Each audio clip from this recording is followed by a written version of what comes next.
Et c'est avec Marc Pope. Bonsoir Marc. Bonsoir Cécile. Vous nous parlez d'une photo très virale, devenue le symbole sur les réseaux sociaux, du soutien de la cause palestinienne à Rafah. De quoi s'agit-il exactement ? Oui Cécile, si vous êtes sur les réseaux sociaux, vous n'avez pas pu passer à côté de ces images. Je vous la montre, cette photo, la voici.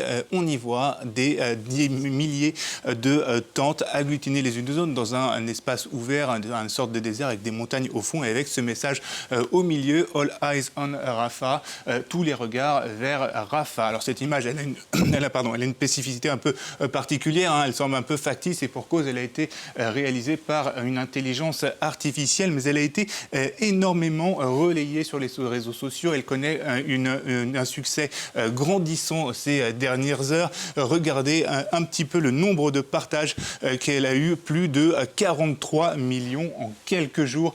C'est énorme pour le réseau social Instagram. Ce qui explique ce succès, c'est bien sûr qu'elle a été notamment relayée par des influenceurs tels que Lena Situation, qui a relayé le sujet, qui a beaucoup d'abonnés et de followers sur le réseau social, ou encore des membres de l'équipe de France de football avec Ousmane Dembélé ou encore Marcus Thuram. Et puis aux États-Unis, il y a également Bella Hadid, la mannequin, qui a relayé l'image, cette information, et puis également l'actrice Suzanne Sarandon. Alors la phrase, elle est bien sûr destinée à inciter les passants à ne pas détourner le regard de la situation à Rafah, où se trouvent plus d'1 million de réfugiés palestiniens, et ce, alors que Israël poursuit son offensive sur ce qu'elle considère être le dernier grand bastion du Hamas dans la bande de Gaza.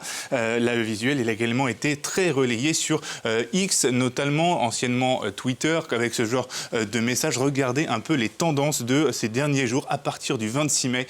Ça a complètement explosé. Ici, c'est le 26 mai et ça a atteint près d'1 million de partages sur le réseau social, ce qui est encore une fois énorme. Et puis encore, ça a également été très relayé sur TikTok. Alors Marc, connaît-on l'origine de cette publication ? Oui, elle a été publiée au lendemain de la frappe israélienne qui a fait plusieurs dizaines, donc à savoir lundi, elle a été publiée, donc elle a fait plusieurs dizaines de morts, cette frappe israélienne dans la bande de Gaza à Rafah, qui a suscité l'indignation de la communauté internationale. Et ce visuel, il a été publié la première fois par cet internaute, on peut s'en rendre compte ici, lancé par Shav4012. Shav4012, c'est un photographe malaisien. Il se revendique comme ça sur son site internet.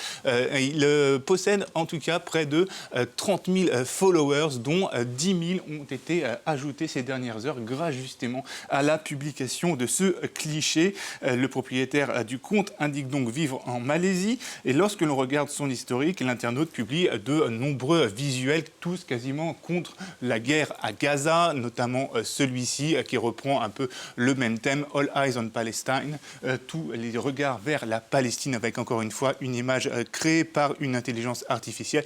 Et puis il est souvent assez virulent contre Israël avec ce montage où on retrouve le Premier ministre Benjamin Netanyahou grimé en prisonnier et qui est qualifié de criminel de guerre. Voilà pour ce message. Alors ce slogan All Eyes on Rafah, lui, n'a pas été pour autant créé par cet internaute.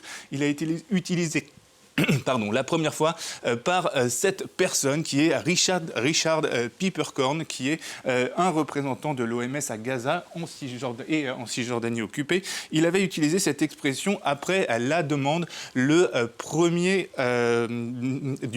ministre israélien Benjamin Netanyahou à son armée d'établir un plan d'évacuation des civils de Rafah. Alors ce mot clé qui a fait beaucoup d'émules a également été relayé par l'UNICEF ou encore par Save the Children. Elle avait aussi été le mot d'ordre de nombreuses manifestations à travers le monde, et notamment ici à Paris le 11 mai dernier, reprise donc par l'association France-Palestine Solidarité.